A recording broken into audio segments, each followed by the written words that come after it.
¿Cuántas veces escuchamos que Argentina es un país de clase media? Pero, ¿es cierto? ¿O es solo un mito? Y en todo caso, ¿qué es la clase media? ¿Existe realmente?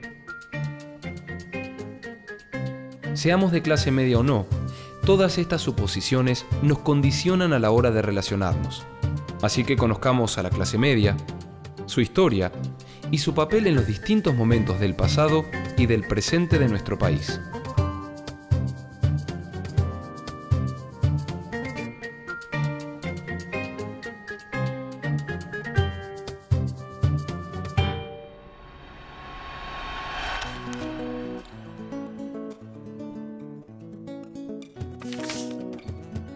La clase media se define por la ocupación,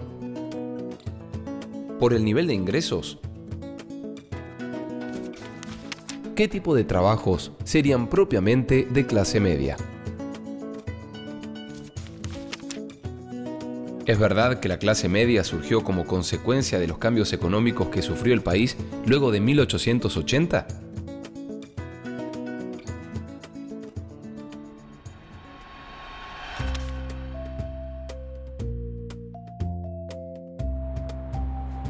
En su vida cotidiana, Laura G. interactúa con personas que realizan distintas actividades. Algunos trabajos son parecidos al suyo, otros a ella le parecen incluso mejores. También hay trabajos que ella no estaría dispuesta a hacer. Las personas que comparten la fila junto a Laura G. tienen distintas ocupaciones y también diversos ingresos.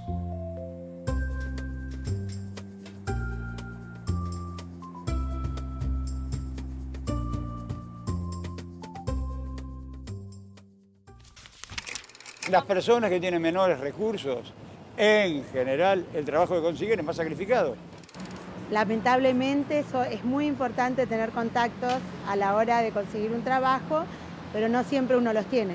Tal vez en algunos trabajos solamente sirve tener algún contacto, algún conocido que te haga ingresar a ese mundo. Y en otros casos la formación es estrictamente necesaria porque de otra manera no te podías desempeñar en ese cargo o en ese empleo.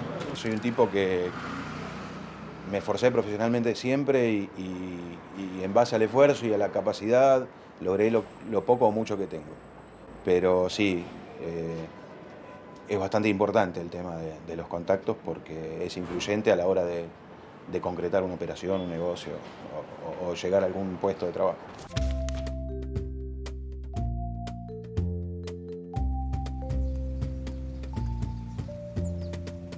Laura G. suele identificarse solo con algunas de las personas con las que interactúa a diario. Porque tienen determinados trabajos o porque sus ingresos son parecidos a los de ella y su marido.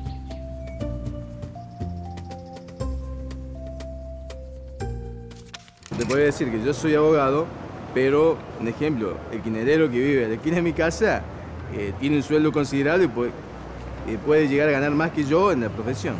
Sin un título universitario se puede perfectamente lograr cosas en la vida, avanzar, ya sea en el plano económico como en el plano educativo. Evidentemente se puede hacer. No necesitas un título universitario para ser mejor. Hay gente que ha estudiado poco y ha logrado, digamos, a través de sus habilidades o sus aptitudes y actitudes, sobresalir en el contexto. No es necesario tener el secundario o la escuela, sino yo tengo una carnicería y me va muy bien. Hoy en día, los ingresos y el tipo de ocupación son fundamentales para definir a qué clase pertenece una persona. Pero no siempre la ocupación y los ingresos tuvieron un lugar tan central a la hora de definir las posiciones sociales. En la época de la independencia, la sociedad argentina estaba dividida en dos clases: plebeyos y patricios. Aunque ganara más dinero que un peón, el dueño de una pulpería era considerado tan plebeyo como ellos. Al mismo tiempo, un patricio no necesitaba tener grandes ingresos para ser respetado. Alcanzaba con que perteneciera a alguna de las familias de renombre. El dinero todavía no era tan importante como signo de estatus social. Eso cambiaría en los años siguientes. La ocupación y el dinero que cada cual poseyera se volverían cada vez más importantes para determinar la condición social. Uno se puede considerar de clase media por una de las variables es el trabajo formal en el cual uno tiene. Otra de las variables es la educación. Una persona de clase más baja, más que nada trata de estudiar y laburar al mismo tiempo para tratar de ayudar a su familia. Otras no, porque en mi caso no hace falta que yo salga a trabajar. No estoy en la pobreza y tampoco puedo hacer lo que quiero ni tengo lo que otros que tienen muchísimo dinero tienen. Durante la segunda mitad del siglo XIX, la rápida industrialización que se venía produciendo en algunos países de Europa trajo grandes oportunidades para la Argentina. Los grandes comerciantes porteños y los propietarios de tierras de la pampa húmeda vieron en la exportación agropecuaria un camino para obtener grandes beneficios. No fueron los únicos. Los militares y los intelectuales, que generalmente pertenecían a estas familias de grandes comerciantes y ganaderos, coincidían con ellos. Lo que las clases altas llamaban el progreso y la civilización eran solamente posibles si se aprovechaban las nuevas oportunidades que el capitalismo brindaba a la Argentina. Para poder introducir un país atrasado como Argentina en el mercado internacional, primero era necesario realizar una serie de cambios sociales muy profundos y no menos traumáticos. Si se quería modernizar el país, el primer desafío era construir un Estado unificado que dejara atrás las divisiones y la fragmentación del poder. El nuevo Estado tenía que asentarse en leyes escritas y no en la voluntad o la fuerza del caudillo de turno.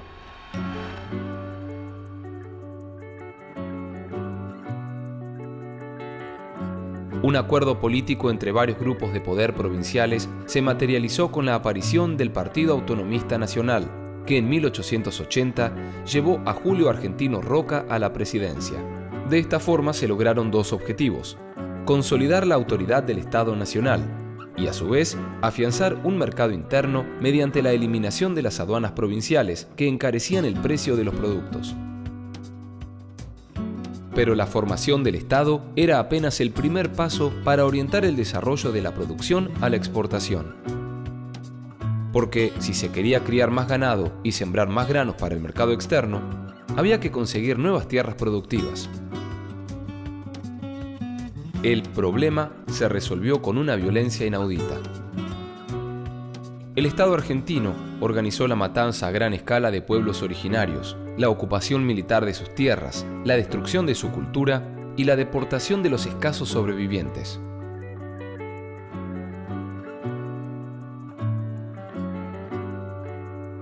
La campaña del desierto, comandada por Roca en 1879, fue tan solo uno de los episodios más dramáticos de este genocidio. La mayor parte de las tierras conquistadas fue privatizada y terminó en manos de grandes terratenientes. Resuelto el problema indígena, el Estado se ocupó de la provisión y el control de la mano de obra que necesitaba la nueva economía. Los criollos pobres fueron obligados a emplearse bajo condiciones laborales muy precarias. Pero los criollos y los aborígenes eran considerados demasiado atrasados y rebeldes como para servir a los intereses de la élite. Así que se decidió reemplazarlos con inmigrantes europeos acostumbrados a ser asalariados. Promover el bienestar general y asegurar los beneficios de la libertad para nosotros, para nuestra posteridad y para todos los hombres del mundo que quieran habitar en el suelo argentino.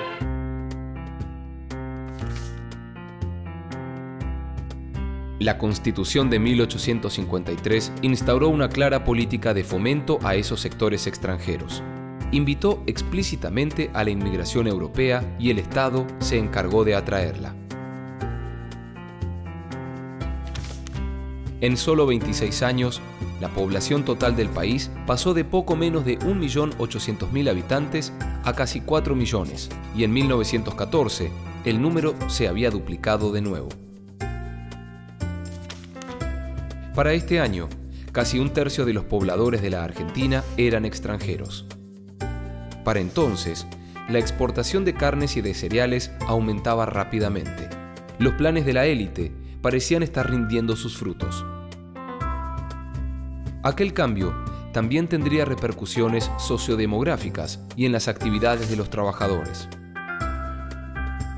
A fines del siglo XIX, la profundización del capitalismo y la adaptación del país al estilo de vida europeo volcaron más población a las ciudades, que prosperaron enormemente durante esos años. Y para que las ciudades funcionaran, se necesitaban grandes cantidades de personas que desempeñaran las tareas más diversas.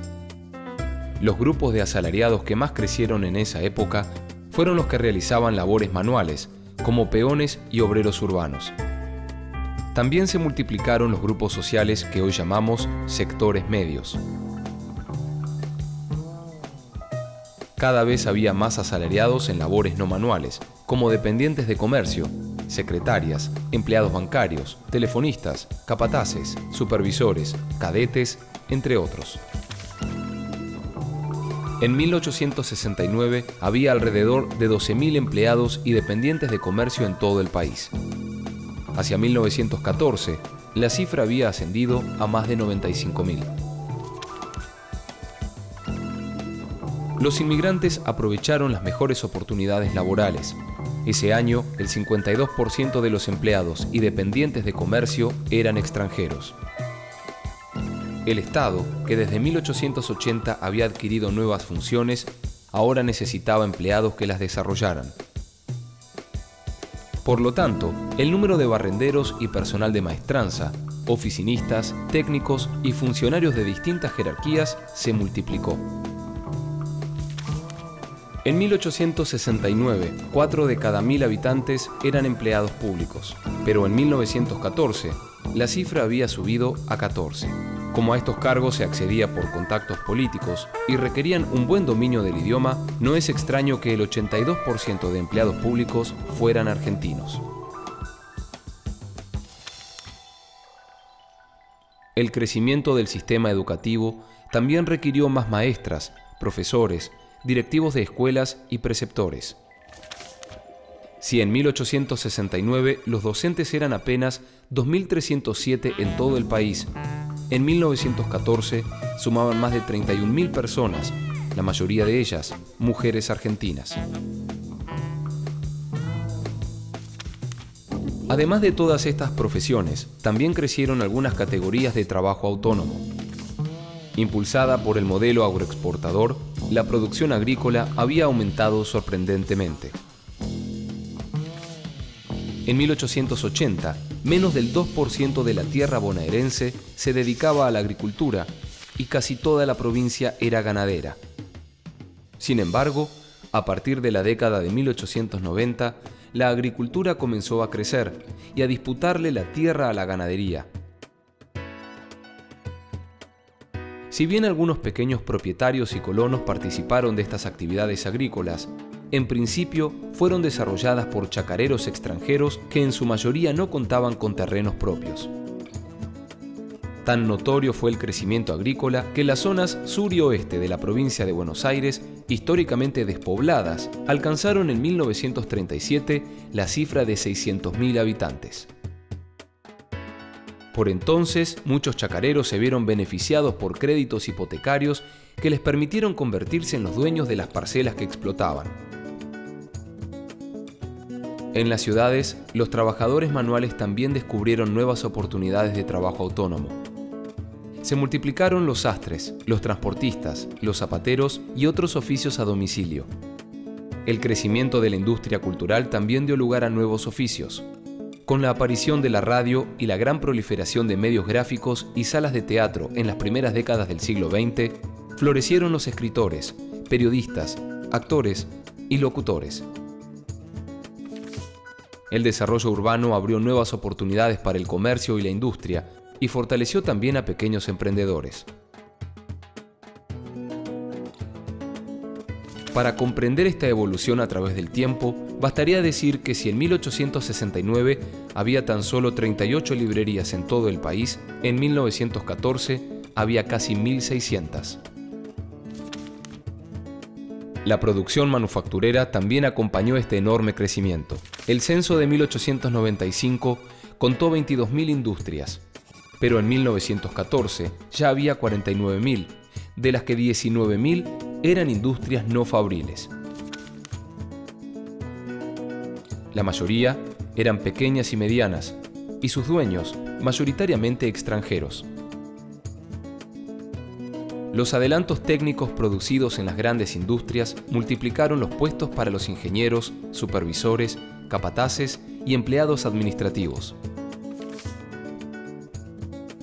El crecimiento de las actividades, tanto estatales como privadas, implicaba la necesidad de contar con profesionales universitarios. En 1869, los profesionales universitarios eran apenas 0,65 por cada 1.000 habitantes, pero para 1914 ya eran 1,54 por cada 1.000. Esta proporción iría aumentando con el paso de las décadas. Pero el peso social que tenían todos estos grupos que hoy llamamos sectores medios fue muy diferente de acuerdo a cada zona. En general, su presencia fue muy importante en Capital y el litoral, mientras que fue inferior en las regiones menos beneficiadas por el proyecto puesto en marcha por la élite, como en las provincias de La Rioja o Catamarca.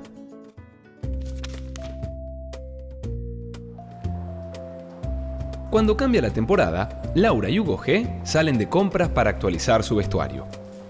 Podrían esperar las ofertas de final de temporada. Podrían comprar ropa más barata en zonas dedicadas a la venta mayorista. O comprar el mismo producto o uno de imitación en una feria popular.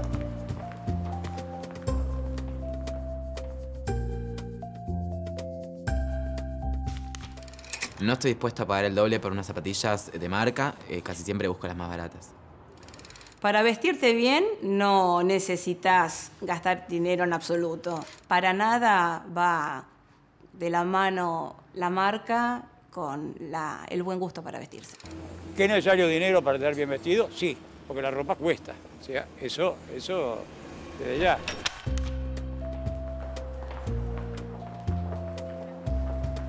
Pero Laura y Hugo G prefieren comprar ropa de marca en el shopping.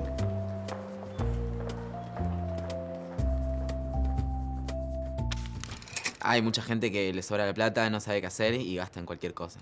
Hay mucha gente que compra cosas aunque no pueda. Se endeuda. Hoy en día la ventaja de poder comprar con tarjeta, en cuotas. Y bueno, van y compran, aunque de repente después les cueste horrores poder pagar esas cuotas. Yo tengo un teléfono último modelo que le estoy pagando en cuotas, pero ahí vamos.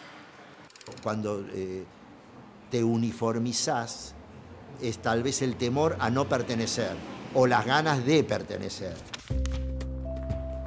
Laura y Hugo G dicen que van allí porque es más cómodo y porque les gusta.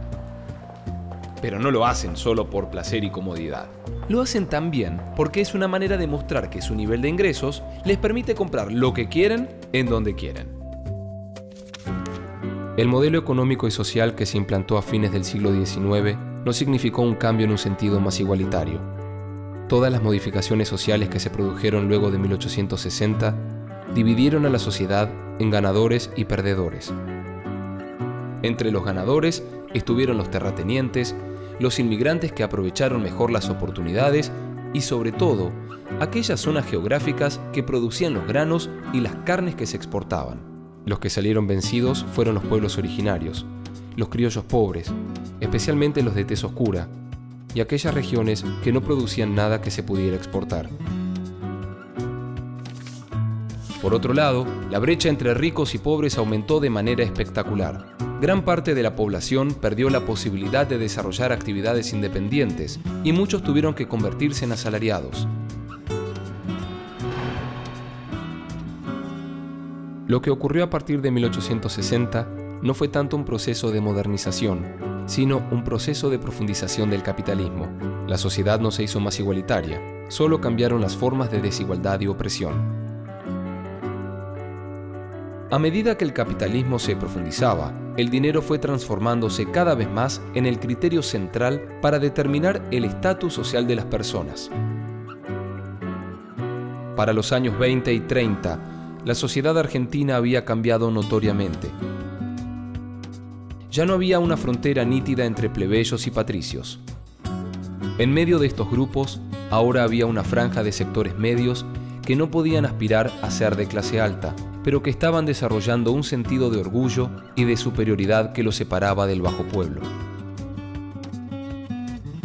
Esto no significa que ya existiera una clase media, ya que en estos años todos estos grupos intermedios no compartían un sentido de unidad. Es más, se sentían muy diferentes unos de otros. Un empleado que desarrollaba tareas no manuales creía tener mayor jerarquía que un obrero, más aún si, para acceder a su puesto, había tenido que estudiar. Y si la educación recibida era universitaria, esta distancia se incrementaba aún más. La jerarquía social estaba organizada como una escalera, en donde ningún escalón intermedio necesitaba sentirse parte de la misma clase que los demás. Deberían pasar varios años para que estos sectores medios adquirieran una identidad común que los unificara como clase.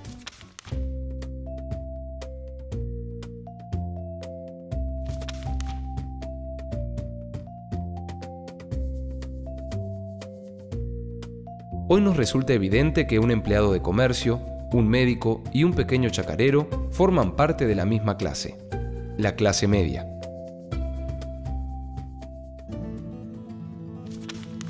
Por sus ingresos o por el tipo de ocupación que realizan, sabemos o creemos saber que no pertenecen ni a la clase alta ni a la clase baja. Pero esto no siempre fue tan claro como lo parece hoy. Aunque el desarrollo de la economía agroexportadora a fines del siglo XIX multiplicó las ocupaciones que hoy consideramos de clase media, y aunque el dinero se fue volviendo el criterio más importante para definir la jerarquía social de cada uno, por entonces aún no se había formado una verdadera clase media. Solo un cambio profundo en la escena política daría origen a una identidad de clase media, la irrupción del peronismo. Fue la presencia de los sectores más plebeyos en el primer plano de la política nacional lo que, por una reacción de oposición, terminó consolidando un sentido de unidad entre todos los sectores medios.